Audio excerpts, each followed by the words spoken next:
বিশেষ করে সবচেয়ে যেটা গুরুত্বপূর্ণ স্মৃতি সেটা হচ্ছে আমাদের শিক্ষকগণ। মাস্টার নুর আলম সাহেব ছিলেন, সব দুনিয়া থেকে চলে গেছেন। এখন একজন ছাত্রদেরকে হাতে ধরে ইসলাম শেখানো যাকে বলে, কীভাবে নামাজ পড়তে হবে, কোথায় হাত বাঁধতে হবে, কি দোয়া পড়তে হবে, রুকুতে কী বলতে হবে, সিজদায় কী বলতে হবে, কি তার তাৎপর্য কী, অর্থসহ, এবং কোরআনের যে মানে উচ্চারণগুলো, কোরআনের সহি উচ্চারণ করার জন্য যে নিয়মকানুনগুলো, মৌলানা শামসুদ্দিন সাহেব তিনি আমাদের বাড়িতেই থাকতেন, সকালে কোরআন পড়াতেন, এবং 5 ওয়াক্ত নামাজ। আমরা একদম সেই মানে শৈশব থেকে, আমাকে অনেকে প্রশ্ন করে আপনি কবে থেকে নামাজ ধরেছেন, আমি বলি যে আমরা ওটা খেয়াল নেই, আমাদের মানে কবে থেকে নামাজ ধরেছি তা জানি না, ছোটোবেলা থেকেই নামাজ পড়ি, এবং আমরা 5 ওয়াক্ত নামাজ জামাতের সঙ্গে পড়ার একটা হ্যাবিট তৈরি হয়ে গেছে। একটা হচ্ছে ফটিক বেড়িয়া, সেই ফটিক বেড়িয়াতে জন্মগ্রহণ করেছেন ডাক্তার রইসউদ্দিন সাহেব, আর এই মাদারপাড়াতে জন্মগ্রহণ করেছেন মোহাম্মদ নুরউদ্দিন সাহেব। এই দুজনকে নিয়ে আজকের ভিডিও করার উদ্দেশ্য হচ্ছে বাংলার জনপ্রিয় সাপ্তাহিক মিজান পত্রিকা, সেই মিজান পত্রিকার দুজনই ছিলেন সম্পাদক। একটা গ্রাম থেকে, মানে ফটিকবেড়িয়াটা এই মাদারপাড়ার পাশের গ্রাম, এই মাদারপাড়া হাই মাদ্রাসাতেই মোহাম্মদ নুরউদ্দিন সাহেব পড়াশোনা যেমন করেছেন, এখানে শিক্ষকতাও করেছেন। আর এই মাদারপাড়া হাই মাদ্রাসায় ডাক্তার রইসউদ্দিন সাহেব তিনি কিন্তু শিক্ষকতা করেছেন, অর্থাৎ এই মাদ্রাসায় দুজনে শিক্ষকতা করেছেন, একজন পড়াশোনা করেছেন এবং শিক্ষকতা করেছেন। তো মিজান পত্রিকায় দীর্ঘদিন ধরে সম্পাদনার কাজ করেছেন ডাক্তার রইসউদ্দিন সাহেব, যিনি মুসলিম পার্সোনাল ল বোর্ডের সদস্য এবং জামাতি ইসলামী হিন্দের তিনি আমিরা হালকা ছিলেন, এই মুহূর্তে ওয়েলফেয়ার পার্টির সর্বভারতীয় সভাপতি। আর মোহাম্মদ নুরউদ্দিন সাহেব এই গ্রাম থেকেই, এই পাশেই, এই মাদ্রাসার পাশেই ওনার বাড়ি ছিল তখন। উনি পুরো বর্ণনাটা দেবেন। আমরা সরাসরি প্রথম নুরউদ্দিন ভাইয়ের কাছ থেকে জানতে চাইব, যেহেতু এই মাদ্রাসাতে আপনি পড়াশোনা করেছেন এবং এখানেই শিক্ষকতা করেছেন, আপনার সময় এই মাদ্রাসাটা এরকম ছিল? এটা তো আমার জন্মভিটাই বলা যেতে পারে। তখন এই মাদ্রাসা ছিল মাটির, টালির ছাউনি এবং মাটির তৈরি। আর এই সামনে যে মাঠটায় আজকে প্রোগ্রাম হচ্ছে, ওই মাঠটা তখন ধান জমি ছিল। এই ছোট্ট সামনে একটু খেলার মাঠ ছিল, আমরা এখানে খেলাধুলা করতাম। এর পাশে ছিল প্রাইমারি স্কুল, এবং সমস্ত স্কুলের পরিবেশটা ফুলের গাছ, নানান ধরনের গাছপালায় ভরা ছিল, এবং খুব সুন্দর একটা পরিবেশ ছিল। সেটা কত সাল? আমি তো মাধ্যমিক পাশ করেছি 1984 সালে, এবং তার আগে মাধ্যমিক পর্যন্ত আমার জীবনের যে সময়টা এখানে কেটেছে। মাধ্যমিকের পরে আমি এখান থেকে কলকাতায় বিভিন্ন স্কুল কলেজে ইউনিভার্সিটিতে পড়াশোনা করেছি। মাধ্যমিক পর্যন্ত আমার ছিল এখানে। একটা শৈশবের স্মৃতি, নস্টালজিয়া একটা বিষয়। তো সেই সময়ে এই এলাকার অবস্থা কেমন ছিল? এই এলাকা বলা যেতে পারে আমাদের গ্রামের শেষ বিল্ডিং ছিল এই মাদ্রাসা, তারপরে কবরস্থানটা ছিল বাঁশবরণ কাঁটা দিয়ে ঘেরা, এবং হচ্ছে তারপরে ধু মাঠ, সেই অনেক দূর গ্রাম পর্যন্ত দেখা যেত না। এই মাদ্রাসাই ছিল শেষ বিল্ডিং, এবং এখান থেকে যদি আমরা মাদ্রাসার সাইড থেকে দেখতাম তো ফাঁকা মাঠ আমরা দেখতে পারতাম। মাঝখানে যে সরু ক্যানেলটা দেখা যাচ্ছে, এটা অনেকটা বড় ছিল। এখান থেকে ছোট ছোট সালতি বা যেটা ডোঙা বলা হয়, ছোট ছোট নৌকা চলতো, জেলেরা মাছ ধরতে আসতো। এবং যখন বর্ষার সময় অতিবৃষ্টি হতো, তখন দেখা যায় চারদিকে সব জল থই একদম বুড়ে গেছে, খাল থেকে প্রচণ্ড গতিতে পানি প্রবাহিত হচ্ছে, লোকরা সব জাল নিয়ে বেরিয়েছে, ছিপ নিয়ে বেরিয়েছে, মাছ ধরছে, জাল ফেলছে। মানে বৃষ্টিতে মানুষের যেমন একটা দুঃখ আছে, তেমনি বড় বড় পুকুর ভেসে যাচ্ছে, সেই মাছগুলো সাধারণ মানুষ ধরার জন্য তারাও যেন একটা উৎসবে মেতেছে। এই ধরনের একটা নানান ধরনের সুন্দর পরিবেশ। পাকা বাড়ি কেমন ছিল তখন? পাকা বাড়ি বলতে ছাদের বাড়ি দেখার জন্য আমাদেরকে ঢোলাহাটে যেতে হতো। ঢোলাহাটের পোস্ট অফিসে 2 তলা বিল্ডিং, ওখানে পোস্ট অফিস ছিল, ব্যাংক ছিল। ওই 2 তলা বিল্ডিংয়ের ছাদ থেকে ওইটাই আমাদের একমাত্র পাকা বাড়ি এলাকা ছিল। আর এখানে আমাদের আব্দুল গফুর সাহেব বলে, ওনারও একটা পাকা বাড়ি ছিল, কিন্তু সেটা পার্সোনাল বাড়ি বলে আমরা হয়তো মাঝে মাঝে যেতাম, আমাদের ছেলেরা আমাদের সঙ্গে পড়তো, তাদের বাড়িতে যেতাম। কিন্তু পাকা বাড়ির স্বীকৃতি ছিল ঢোলাহাটের একমাত্র বাড়ি, যেটা পোস্ট অফিস ছিল, ব্যাংক ছিল, এবং তার তলায় ছিল গোডাউন, অর্থাৎ সমস্ত দোকানদাররা সারাদিন দোকান করে তাদের মাল পেটরা ওই বাড়ির ভিতরে রেখে লক করে চলে যেত। তারপরে আবার হাটের দিনে এসে তারা ওই ঘর থেকে খুলে আবার দোকানদারি করতো। এরকম একটু পরিবেশ ছিল। আমরা আসবো, মানে এই মাদ্রাসার কথা মোহাম্মদ নুরউদ্দিন সাহেবের কাছ থেকে জানতে চাইবো, কিন্তু এই মাদ্রাসায় যিনি শিক্ষকতা করেছেন তিনি ডাক্তার রইসউদ্দিন সাহেব জীবন বিজ্ঞানের শিক্ষক ছিলেন। 1968 সালে এই মাদ্রাসা তৈরি হয়েছে, আর 2018 সালে আমি এসেছিলাম এখানে, যে 50 বছর পূর্তি উপলক্ষে একটা অনুষ্ঠান হয়েছিল। আর পাশের গ্রাম ফটিকবেড়িয়া, তারপর এই মাদ্রাসার সঙ্গে আপনার কানেকশন কেমন? আমি 1974-এ এই মাদ্রাসায় লাইফ সায়েন্সের টিচার হিসেবে আসি। তাহলে তো নুরুদ্দিন সাহেবের আমি ছাত্র। ছাত্র আমি ডাক্তার সাহেবের ডাইরেক্ট ছাত্র। ডাক্তার সাহেবের ছাত্র। হ্যাঁ, আমার ক্লাস ছাত্র 7 থেকে 10 পর্যন্ত আমি ডাক্তার সাহেবের কাছে পড়েছি। তো এখানে যখন আমি লাইফ সায়েন্সের টিচার হিসেবে আসি, তখন এখানে ঘরটা মাটির ছিল, কিন্তু তারপরেই আমার শিক্ষকতার 5 বছরের মধ্যেই এই বিল্ডিংটা হয়েছিল। এটা 3 তলা হয়নি, মানে 1 তলা হয়েছিল। আর আমি এসে যেটা সমস্যা ফিল করেছিলাম, যে এখানে কোনো ল্যাবরেটরি ছিল না, যে লাইফ সায়েন্সের যে ল্যাবরেটরি ডেমনস্ট্রেশনের জন্য দরকার সেটা ছিল না। আমি প্রথম সেক্রেটারিকে প্রস্তাব দিই যে এখানে একটা লাইফ সায়েন্সের ল্যাবরেটরি করতে হবে।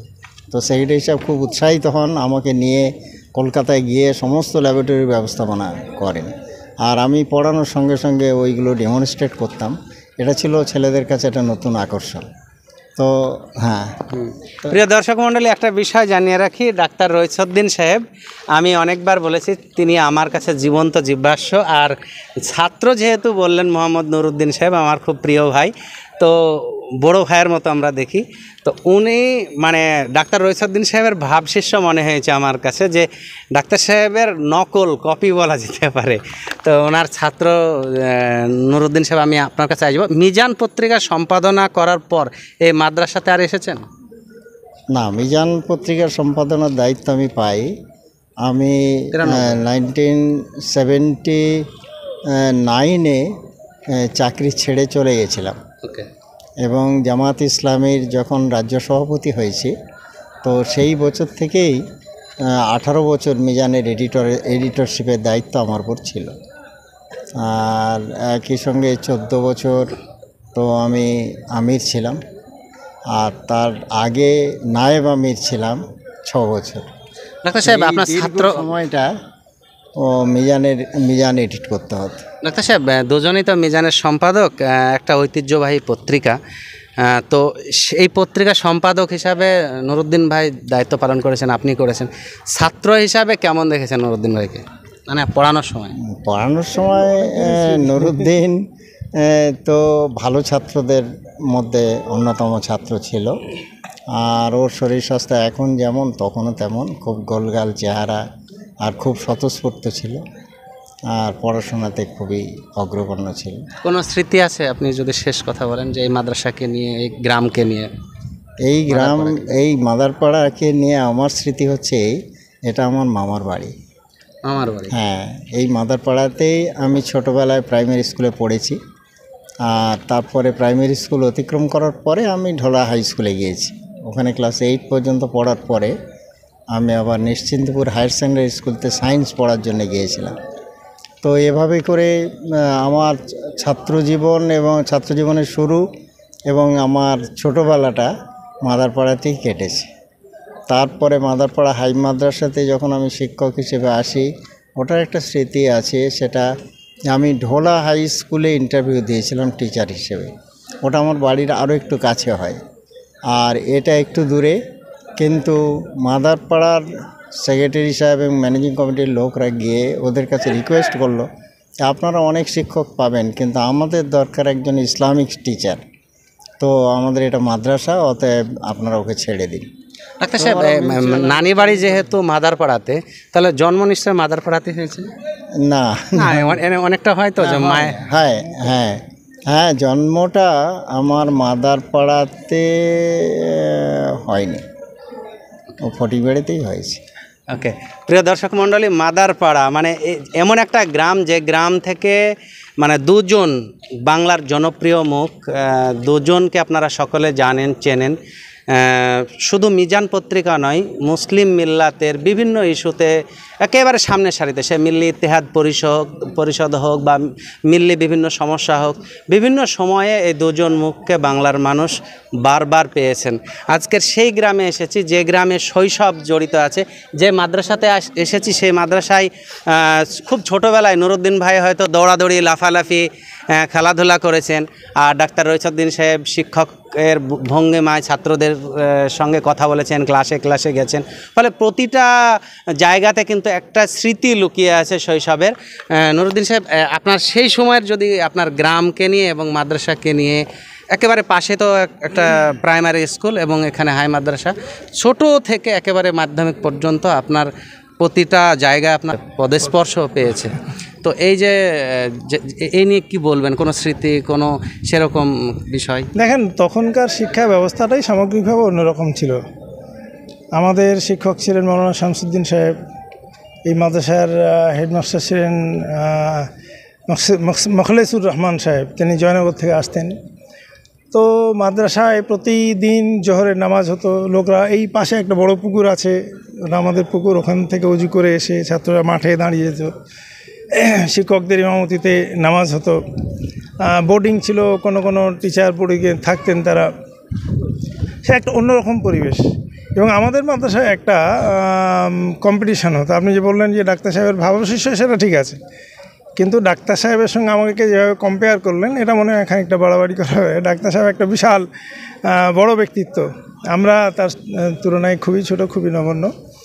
তো আমাদের মাদ্রাসায় সবসময় তখনকার সময়ে কম্পিটিশান হতো, ভালো মানে অ্যানুয়াল যে কম্পিটিশানগুলো হতো তার মধ্যে ভালো স্টুডেন্ট কারা 5 to 10 পর্যন্ত, তাদের দুজনকে পুরস্কৃত করা হবে। 1 নম্বর ভালো চরিত্র, ভালো আচরণ, নামাজি পরেজগার, সমস্ত দিক থেকে, পড়াশোনার দিক থেকে। মাদ্রাসাতে সেটা ছিল? হ্যাঁ, ছিল। এবং আলহামদুলিল্লাহ ক্লাস 5 to 10 পর্যন্ত আমি এই পুরস্কার পেয়েছি। এবং মানে ক্লাস 7-8-এ গিয়ে আমার এক বন্ধু নাসির, ও যখন এলো তখন শিক্ষকরা আর দুজনের মধ্যে কাকে দেবে মানে কম্পেয়ার করতে পারছে না। 8 থেকে 8, 9, 10 আমাদের দুজনকেই কিন্তু ভালো ছাত্র পুরস্কার দেওয়া হতো। জানি না আমরা কতটা ভালো ছিলাম। তো সেই সময়গুলো খুব ভালো লাগতো। এবং এখানে যে অ্যানুয়াল এগুলো হতো, স্পোর্টস হতো এবং কালচারাল কম্পিটিশানগুলো হতো, কবিতা আবৃত্তি করা, কেরাত আবৃত্তি করা এবং নানান ধরনের বিষয়, কালচারাল ইভেন্টগুলো ছিল। আমি খেলাধুলা খুব ভালো পারতাম না। আয়রন বল থ্রোয়িং মাঝে মাঝে পুরস্কার পেয়েছি। এবং সাঁতারে আমাদের এখানে 16 বিঘার একটা পুকুর আছে, সাঁতার হতো প্রতি বছর। সাঁতারে 1st, 2nd, 3rd-এর মধ্যে আমি থাকতাম, এটা আমার খেলার জগৎ। কিন্তু ওই দৌড়ঝাঁপ করা, হাই জাম্প, লং জাম্প, ওটা আমি পারতাম না। কিন্তু কালচারাল ইভেন্টে, কবিতা আবৃত্তিতে প্রতি বছর আমি পুরস্কার পেতাম। এটা আমার ছিল একটা। আমি অন্যান্য জায়গায়ও কবিতাতে বিশেষ আমার আগ্রহ ছিল, আমি সেটা দেখিয়েছি। তো এইসব অনেক স্মৃতি আছে, এগুলো তো বলে শেষ করা যাবে না। বিশেষ করে সবচেয়ে যেটা গুরুত্বপূর্ণ স্মৃতি, সেটা হচ্ছে আমাদের শিক্ষকগণ। মাস্টার নুর আলম সাহেব ছিলেন, সব দুনিয়া থেকে চলে গেছেন। এখন একজন ছাত্রদেরকে হাতে ধরে ইসলাম শেখানো যাকে বলে, কীভাবে নামাজ পড়তে হবে, কোথায় হাত বাঁধতে হবে, কি দোয়া পড়তে হবে, রুকুতে কী বলতে হবে, সিজদায় কী বলতে হবে, কি তার তাৎপর্য কী, অর্থসহ, এবং কোরআনের যে মানে উচ্চারণগুলো, কোরআনের সহি উচ্চারণ করার জন্য যে নিয়ম কানুনগুলো, মৌলানা শামসুদ্দিন সাহেব তিনি আমাদের বাড়িতেই থাকতেন, সকালে কোরআন পড়াতেন।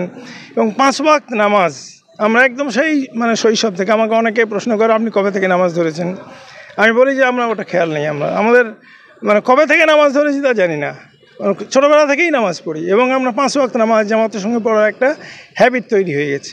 এই যে একটা এনভায়রনমেন্ট ছিল, শুধু আমরা নয়, আমাদের মাদ্রাসা থেকে প্রচুর ভালো ছাত্র বেরিয়েছে। এই মাদ্রাসা থেকে রেকর্ডও আছে, এখান থেকে বোর্ডে 2nd হয়েছে, 3rd হয়েছে, এখান থেকে বের হয়ে ডাক্তার হয়ে তারা FRCS হয়েছেন, লন্ডনে তারা ডাক্তারি শিক্ষা নিয়ে এসছেন, অনেক বড় বড় জায়গায় গেছেন। তো সেই পরিবেশটা মনে হয় আমরা অনেকটা হারিয়ে ফেলেছি, শিক্ষার সেই পরিবেশ নেই। আমি যখন শিক্ষকতা করতে এখানে এসেছিলাম, ওই জিল নিয়ে এসেছিলাম যে যতটুকু পারি আমাদের গ্রামের, আমাদের সন্তানদের যদি কিছুটা আমি শেখাতে পারি। তো আমি দেখেছিলাম যে অত্যন্ত ছাত্ররা খুব নিচ্ছিল আমাকে, এবং তারা আমাকে বসতেই দিত না, মানে 7টা ক্লাসের মধ্যে প্রায় প্রতিদিনই 6টা ক্লাস আমাকে করতে হতো, যদিও রুটিনে আমার 3টে ক্লাস থাকতো। কিন্তু মানে ছাত্ররা এসে আমাকে টিচার্স রুম থেকে ডেকে নিয়ে যেত, স্যার আমাদের ক্লাস করেন। তো তখন চেষ্টা করেছি, কিন্তু পরিবেশ পরিস্থিতির কারণে আমি আর সামলাতে পারছিলাম না, অনেক দূর, সেখান থেকে আমি আর কন্টিনিউ করতে পারি। প্রিয় দর্শক মণ্ডলী, একটা বিষয় জানিয়ে আমি আলোচনা শেষ করব, সেটা হচ্ছে মোহাম্মদ নুরুদ্দিন সাহেব এবং ডাক্তার রইছউদ্দিন সাহেব দুজনই জামাত ইসলামী হিন্দের রাজ্য সভাপতি ছিলেন এবং সংগঠন করার জন্য, সংগঠনকে সময় দেওয়ার জন্য এই স্কুলের শিক্ষকতা ছেড়ে তারা সংগঠনের সময় দিয়েছেন, অর্থাৎ চাকরি ছেড়ে দিয়েছেন, সরকারি চাকরি ছেড়ে দিয়ে তারা সংগঠনের সময় দিয়েছেন। আমি শেষ প্রশ্ন করব, 30 সেকেন্ড আপনি বলবেন। আপনাকেও জিজ্ঞাসা করবো যে বহু দূর ভোলাহাটের এই মাদারপাড়া বা ফটিকবেড়িয়া, বহু দূর কলকাতা থেকে ট্রেন পথ, সড়ক পথ আসতে গেলে প্রায় 2.5 ঘন্টা, 3 ঘন্টা, 2 ঘন্টা লেগে যাচ্ছে। এই দীর্ঘ পথ কখনো কখনো ট্রেন পাননি বা বাস পাননি, কখনো কখনো হয়তো কিলোমিটার হাঁটতে হয়েছে, সেরকম কি হয়েছে? ওটা তো কোনো কিছু মনেই হয় না। আমরা এমনও হয়েছে যে আমি কলকাতা থেকে লক্ষ্মীকান্তপুরে নেমেছি, কিন্তু কাছে ছাতা নেই, প্রচণ্ড বৃষ্টি হচ্ছে, তখন এই রাস্তাও ছিল না, পাকা রাস্তাও ছিল না, ঢোলাহাট থেকে কাদা পথে হেঁটে আমাকে বাড়ি আসতে হবে। আমি লক্ষ্মীকান্তপুর থেকে আবার রাতে ব্যাক করে চলে গেছি, মানে এত বৃষ্টি হচ্ছে আমি আর নামতে পারিনি, এরকম হয়েছে। আবার বাড়ি আসার তো একটা আকর্ষণ থাকেই, আমরা বাইরে থাকি, যখনই বাড়ি আসি তখন একটা বিশেষ আকর্ষণ অনুভব করি আমরা, তো এগুলো আমাদের কাছে খুব ভালো লাগতো। এখনও নুরুদ্দিন সাহেব প্রতি বছর ঈদ এলেই কলকাতা থেকে ঈদে বাড়িতে আসেন, কোরবানির সময় কোরবানি করতে আসেন, সেরকম কোনো ঘটনা ঘটেছে যে বাস পাননি, ট্রেন পাননি, হাঁটতে হয়েছে, কাদা মাটি, তখন রাস্তাঘাটও ভালো ছিল না? রাস্তায় আমি তো 1.5 কিলোমিটার প্রত্যেক দিন হেঁটে আসতাম স্কুলে। এই 1.5 কিলোমিটার মধ্যে মাটি রাস্তা কাটা থাকতো 3টে, তো সেখানে আমাকে পানি পেরিয়ে আসতে হতো। তো এভাবে করে সারা বছর ধরে স্কুলে আসতে হতো। আর এখান থেকে কলকাতায় যাওয়ার জন্যে তো তেমন কোনো গাড়ি টাড়ি ছিল না, সবে প্রাথমিকভাবে গাড়ি চলতো, তো আমরা সেইভাবেই যেতাম। তখন এনার্জি ছিল অনেক, তো আমরা ওটাকে ফিল করিনি একেবারে। প্রিয় দর্শক মণ্ডলী, আমরা ছিলাম মাদারপাড়া হাই মাদ্রাসায়, যেটা 1968 সালে তৈরি হয়েছে। সেই মাদ্রাসায় 2জন শিক্ষক ছিলেন যারা ইসলামী আন্দোলন করার জন্য চাকরি ছেড়ে দিয়েছেন, এবং এই ফটিকবেড়িয়া এবং মাদারপাড়া দুটো গ্রাম জামাত ইসলামী হিন্দের রাজ্য সভাপতি উপহার দিয়েছে, পাশাপাশি দুটো গ্রাম। আশা করি পুরো ইন্টারভিউটা ভালো লেগেছে। পরবর্তী ভিডিওতে ফিরে দেখা হবে। আজ এই পর্যন্ত।